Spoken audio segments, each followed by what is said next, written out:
Bonjour à tous. Je voulais quand même aussi donner un avis et un point de vue par rapport à des décisions prises aujourd'hui sur la politique fédérale, euh, pour remettre un petit peu quand même d'ordre dans certaines décisions.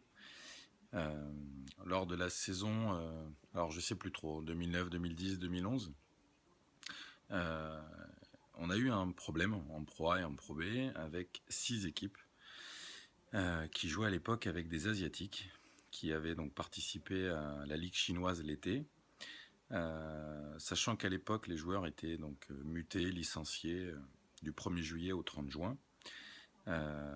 Des réclamations ont été posées par 2 entraîneurs, tout au long de notamment la première phase, donc des matchs allés, euh, sur la capacité en fait aux joueurs à jouer 2 championnats alors qu'il n'était alors rien stipulé dans les règlements de la Fédé. On n'a jamais eu de réponse à toutes les réclamations qui ont pu être posées par ces entraîneurs. On n'a jamais vu de courrier, on n'a jamais vu d'explication de la fédération. La seule chose qui est tombée, donc de mémoire au mois de mars de cette saison, c'est qu'on autorisait la double licence. Donc les personnes qui aujourd'hui reviennent sur la double licence sont les personnes qui à l'époque ont accepté la double licence par crainte et par nécessité de ne pas prendre position pour des clubs qui pouvaient être proches ou non du sérail fédéral. Donc ça, c'était pour remettre un petit peu dans le contexte. Aujourd'hui, on est tous d'accord pour dire que c'est une aberration totale de jouer pour 2 clubs, que ça n'existe dans aucun sport, etc. La conjoncture économique actuelle, européenne, française, générale, fait qu'on aurait peut-être pu se pencher quand même un petit peu sur le fait de la potentialité de vivre du tennis de table. Donc j'ai lu pas mal de commentaires, j'ai vu des gens intervenir, etc. Ce qu'il faut quand même bien se mettre dans la tête, c'est que un joueur qui joue entre aujourd'hui, je sais pas, 90 à peut-être même 200 mondiales, euh, c'est un niveau moyen qui a augmenté, qui a explosé. En France, des joueurs qui jouent entre numéro 20 français, donc toujours en parlant du classement français et non FFTT, entre 20 français et je sais pas, peut-être même 100 français aujourd'hui. C'est des joueurs qui ont fait le choix à un moment donné, soit de stopper les études après le bac, ou d'essayer de faire les cours du CNED, donc de stopper un peu avant le bac, qui se sont entraînés 6 heures par jour, qui ont fait le tour de la planète, qui ont essayé d'avoir une carrière internationale pour exister, parce qu'ils avaient des rêves, comme tous les sportifs de haut niveau quand on se lance dans une carrière. Et voilà, c'est des joueurs qui n'ont pas forcément réussi, qui n'avaient peut-être pas le talent, ni mental, ni physique, ni technique. En tout cas, ils ont tout donné. Ils ont essayé. L'aberration de l'acceptation de cette double licence a fait que c'est des joueurs qui ont pu jouer avec le règlement, qui ont pu effectivement arrondir les fins de mois pour vivre avec des SMIC+, des bons SMIC, pour ceux qui se démerdaient le mieux. Voilà, aujourd'hui on revient en fait sur ça. On est en train de mettre des joueurs au chômage, on est en train de mettre des familles en danger, tout simplement par décision bureaucratique. Parce qu'on pense que pour l'éthique du sport c'est mieux, parce que voilà, on considère que ça n'a pas de sens, que les clubs exagèrent, etc. Alors pour certains ça ne leur posait pas de problème il y a quelques années, et aujourd'hui ça leur pose souci que certains le fassent. Moi, ce qui me choque le plus quand même là dans tout ça, c'est surtout la manière d'aborder les choses. On en entend parler depuis 2 ans, depuis 6 mois, qu'effectivement, il va falloir que ça bouge, que ça change, que cette double licence, à un moment donné, il va falloir l'arrêter, qu'elle n'a pas de sens, etc. Moi, je vais vous parler un petit peu des répercussions qui me semblent importantes et qui vont changer totalement la donne dans le paysage pongiste. C'est qu'aujourd'hui, les joueurs vont préférer aller jouer en N1. Donc ça a été dit plusieurs fois. Pour raison économique, il vaudra mieux gagner allez, 800 € dans un club de N1, 500 € dans un club en Belgique, en Espagne ou je ne sais où, pour essayer de gagner 1300 € par mois, qui est un SMIC+. Plutôt que de gagner 1100 € par mois, d'avoir un vrai contrat et de jouer en Pro B. Surtout avec la formule actuelle, qui aujourd'hui certainement donc, ne plaît pas à tout le monde, donc il y aurait peut-être une réflexion aussi à avoir pour ça, et prendre l'avis aussi peut-être des spectateurs, de ce qu'ils ont envie de voir, etc., pour qu'on fasse avancer notre discipline. Ce que je trouve de malheureux, c'est qu'il n'y ait pas eu une réflexion un peu plus poussée, c'est-à-dire une obligation de faire jouer un jeune de moins de 25 ans, français, de formation locale. Alors je dis français, mais voilà, qui a été formé en France. Après, peu importe, hein, le paysage français aujourd'hui est multicolore. Donc le truc, c'est que voilà, je pense qu'il fallait imposer des choses comme ça. Donc pour ne pas froisser l'arrêt Bosman, je répète, sur la formation locale. Il aurait peut-être fallu dire qu'on autorisait peut-être que 1 ou 2 joueurs. Il aurait peut-être fallu qu'on se dise que le mec, fallait peut-être qu'il joue, ou la nana, 5 journées dans la phase aller pour pouvoir jouer la phase retour. Et en fait, tout simplement, la vraie décision à prendre, c'est tout simplement de le stopper sur le territoire français. Pour pas que la N1 puisse le faire, pour pas que la N2 puisse le faire, pour pas que la N3, etc. Et là, effectivement, peut-être qu'il y aura eu une cohérence. Là, aujourd'hui, l'incohérence complète, c'est que on est tous d'accord que pour la Pro A, pour l'élite, pour voilà, peut-être la moitié des joueurs de Pro A qui gagnent très bien leur vie. Donc j'ai encore lu aussi beaucoup de commentaires sur dire oui, mais on peut pas faire briller les yeux aux jeunes, leur faire croire qu'on peut vivre alors que c'est pas possible. Sauf qu'aujourd'hui, il y a une disparité quand même qui est très importante, c'est que tous les grands joueurs de Pro A gagnent tous au minimum 100 000 € par an. Il faut que vous en soyez conscient quand même. Qu'aujourd'hui, les meilleurs joueurs français qui jouent en Pro A, donc à l'heure actuelle, ils sont 11 en Pro A, 11 sur 40 joueurs en garçon. Chez les filles, je vous laisse deviner combien il y en a, ça se compte sur les doigts d'une main. En Pro B filles, on n'a que des jeunes filles en général qui font des études et qui font ça un peu plus par le plaisir et qui gagnent un petit peu de sous, un peu d'argent de poche. Et on avait la Pro B où en fait on avait élevé encore le niveau moyen, on avait permis encore une fois à des joueurs de vivre de leur passion. Et je pense qu'effectivement, on a peut-être été un peu vite dans les décisions.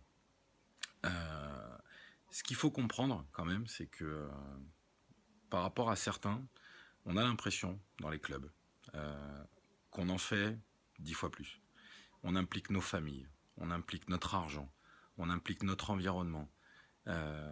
Voilà, c'est devenu un mode de vie. Ça nous bouffe l'esprit en permanence pour trouver les meilleures solutions pour le club, pour les joueurs, pour l'évolution, pour la masse salariale, pour voilà.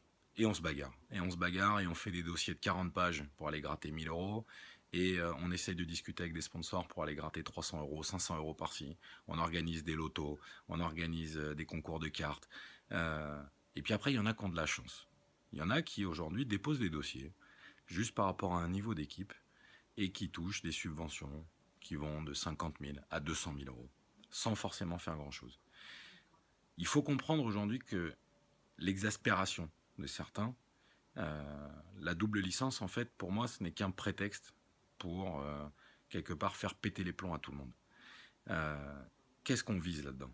Aujourd'hui, il y a un club de Pro A qui joue avec des joueurs en double appartenance. C'est un club qui a toujours été un peu le vilain petit canard de la Fédé parce qu'il ne respectait pas tous les règlements, etc. Celui-là, je pense qu'on le vise quand même beaucoup là-dedans.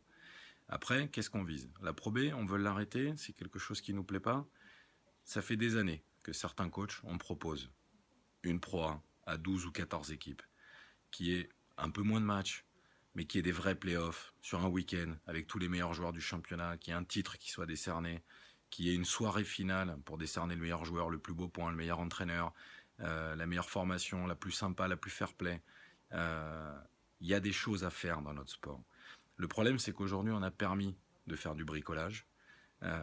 On a pris un peu l'habitude de bricoler pour essayer de faire les choses au mieux. Le problème, c'est qu'aujourd'hui, en fait, tous ceux qui ont bricolé vont se retrouver sur la paille. Aussi bien les entraîneurs que les clubs, que les joueurs, etc. Aujourd'hui, la répercussion qu'on va avoir sur tout ça, c'est que en filles, on va avoir plus personne qui se lancera dans le tennis de table féminin. Chez les garçons, j'ai encore effectivement lu des choses, etc. Et j'ai vu qu'on disait que, mais qui incite à sortir les jeunes sur le CNED pour les meilleurs. Il me semble que la filière fédérale le propose. Il me semble qu'elle encourage même sur le pôle national. En tout cas, ça a été le cas à une époque. Euh, voilà, pour combien qui vont réussir? Combien de jeunes aujourd'hui formés de la génération là, de ceux qui sont nés entre, je sais pas moi, 90 et 2000? Combien jouent en proie? On a une génération de dorés. Et qu'est-ce qui va se passer derrière? Tous les autres qui arrivent là. On va faire croire à tout le monde, encore une fois, que non, mais il faut se lancer quand même. Là, déjà, on vient de casser et de tuer un truc, alors certes, qui n'était pas cohérent du tout, mais qui permettait à des gens de vivre, tout simplement. Euh, Après, ce qu'il faudra regarder, je pense, quand même, pour aller un petit peu plus loin là-dessus, c'est que on a pu le voir sur la vidéo d'un coach qui était exaspéré. Euh, et je répète là-dessus qu'il faut comprendre que les mots, des fois, puissent dépasser la pensée, qu'on puisse aller plus loin que ça, qu'on puisse péter les plombs. Parce que je pense que l'application, encore une fois, euh, dans les zones un peu mortes, dans les villes secondaires, il est bien plus important qu'ailleurs. Et à un moment donné, quand on a l'impression qu'on ne fait pas le même métier que les autres, quand on a l'impression que ceux qui mettent un petit costume d'élu, ceux qui peuvent avoir des conflits d'intérêts en étant jugés partis, je veux dire, à un moment donné, oui, ça rend malade. Parce que c'est ce qui se passe aujourd'hui au niveau politique français, dans plein de choses. Les gens mélangent tout. Ceux qui nous dirigent sont déconnectés complets de ce qu'on vit au quotidien. Et le souci, c'est qu'on ne parle pas le même langage. Donc, à un moment donné, l'exaspération, on a le droit. Je crois qu'on a le droit, au final, de craquer. On a le droit de dire des choses voilà, qui nous dépassent. Voilà. J'en ai fait l'expérience, donc moi, je l'assume totalement. Euh, Aujourd'hui, pour moi, voilà, ce qu'on n'aborde pas, c'est par exemple les mutations des joueurs. Les mutations, on va chercher des mecs, on essaie de construire des choses, on paye ça, la Fédé prend de l'argent. Qu'est-ce qu'elle en fait de cet argent-là? On paye tous aujourd'hui une inscription pour aller en proie. Qu'est-ce qu'on fait de cet argent? Il n'y a rien qui est reversé sur le championnat quand on finit premier, deuxième, troisième, quatrième. Ça encouragerait peut-être des clubs à faire certains efforts ou certains choix. Euh, Aujourd'hui, le classement qui est délivré aux joueurs qui arrivent de l'étranger, il n'y a aucune recherche qui est faite. C'est pas vrai. On remplit des papiers, on explique que le mec il vaut à peu près tel niveau, etc. On va lui donner ce classement-là. On a eu beau prouver par A plus B que notamment des joueurs asiatiques qui arrivent dans le championnat français avaient telle valeur avec le ratings ranking, avec le Stiga ranking pour faire simple. C'est un classement aujourd'hui qui prend en compte tous les championnats, tous les résultats dans chaque championnat de première ligue et qui donne une valeur. Et le truc, c'est que quand je vois certains joueurs aujourd'hui qui sont arrivés en France, qui sont mis numéro 60 français par exemple, alors que c'est des mecs qu'on sait qui jouent numéro 20 mondial, c'est des mecs qui peuvent flinguer et tuer notamment nos Français, encore une fois, parce que les mecs vont perdre des points sur eux, parce que les mecs seront plus d'être de série aux France. Ça peut changer la donne complètement sur un tableau. Euh, voilà. Il y a encore plein de choses à regarder. Euh, je veux dire, aujourd'hui, il aurait fallu aussi, par exemple en Pro B, mettre peut-être une limite de classement, je sais pas, pour éviter que on ait des mecs qui potentiellement pouvaient être numéro 3 ou 4 dans une Pro A, se retrouvent à être dans une Pro B. Et pour revenir sur le thème de mercenaires, où je rejoins un petit peu les vidéos que j'ai vues, j'étais le premier à dire qu'effectivement, c'est dégueulasse, on embauche un mec pour qu'il joue 5 matchs, etc. Le mec, il va jouer dans l'année, il va faire que l'équipe se maintient, etc. Donc je vous ai expliqué ce qu'on aurait peut-être pu cadrer pour éviter ce genre de choses. Mais ce qui est quand même malheureux, c'est que ces mecs-là, vous pensez vraiment qu'ils prennent autant de plaisir tous les week-ends à prendre l'avion, tous les week-ends à parcourir le monde, tous les week-ends à partir à droite, à gauche, machin, etc. pour aller gagner leurs 500 euros qu'ils vont gratter sur le week-end. Je sais pas, je vous le fais à la même chose que d'autres. On travaille toute la semaine, le week-end, on est DJ amateur, on va faire un mariage pendant 2 jours, on prend un billet de 300 euros. C'est le même principe. Il y a des fois, on aime ça, il y a des fois, on n'a plus envie. Mais le truc, c'est que on a cramé 10 ans de notre vie pour potentiellement y arriver. Et on a tout donné pour ça. Donc, ce qui est idiot aujourd'hui, c'est qu'on était tous d'accord qu'il fallait que ça s'arrête, cette double licence, parce qu'elle n'avait pas de sens. Mais le problème, c'est que, encore une fois, sur l'opacité avec laquelle ça a été fait, il y a une audite, soi-disant, qui a été lancée par la Fédé, qui devait prendre des décisions pour la saison 2017, 2018, 2018, 2019 même peut-être. Et là aujourd'hui, ça tombe comme ça, comme un cheveu sur la soupe. ça va forcément faire péter les plombs à tout le monde. Parce que sur la manière de faire, sur la manière de communiquer, il n'y a aucune explication à quoi ça sert, pourquoi ils ont pris ces décisions-là. Et, euh, et franchement, c'est fatigant. Donc moi, je voulais juste finir là-dessus. Si vous avez regardé la vidéo jusqu'au bout, c'était de donner tout mon soutien à Olivier Mahéro, qui est un ami de longue date, euh, qui a peut-être pas mis les bonnes formes, mais en tout cas, dans le fond, tout ce qu'il a dit, je veux dire, c'est une réalité.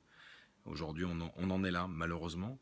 Et je répète qu'on a tous le droit d'être fatigué, on a tous le droit de s'énerver, on a tous le droit d'avoir l'impression d'être lésé. Donc voilà, donc je fais de grosses bises à Olive. Et de toute façon, on continuera le combat pour essayer d'aider nos joueurs, pour essayer d'aider nos clubs qui se structurent et d'arrêter de croire que les mannes financières s'arrêtent sur 3 clubs ou sur des décisions qu'on prend dans des bureaux et qu'on n'a plus les mains dans le cambouis avec le temps. Voilà, donc bonne nuit, bonne soirée à tous.